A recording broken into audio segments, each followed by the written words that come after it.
ಜನರೆಲ್ಲ ಹೆಂಗೆ ಬದುಕ್ತಾರೆ ನೋಡ್ರಿ ಆ ಸಣ್ಣ ಸಣ್ಣ ಮನೆಯಲ್ಲಿ.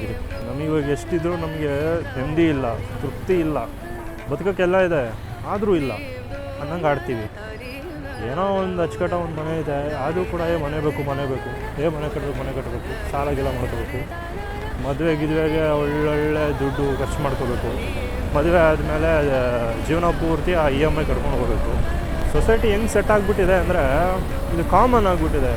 ಯಾರನ್ನ ತೋರಿಸ್ತಾರೆ, ಯಾರನ್ನ ಮದುವೆ ಆಗು, ಒಳ್ಳೆ ಕಾಮಿಡಿಗರು ಹಿಂಗೆ ಅಂದರೆ ಒಂದು ಹುಡುಗಿನ ಸಾಕ್ತಾರೆ, ಚೆನ್ನಾಗಿ ಸಾಕ್ತಾರೆ, ಹೊರಗಡೆ ಹೋಗಂಗಿಲ್ಲ, ಪ್ರೊಟೆಕ್ಷನ್ ಪೂರ್ತಿ, ಪರಿಚಯ ಇಲ್ದವ್ರ ಜೊತೆ ಮಾತಾಡೋಂಗೇ ಇಲ್ಲ.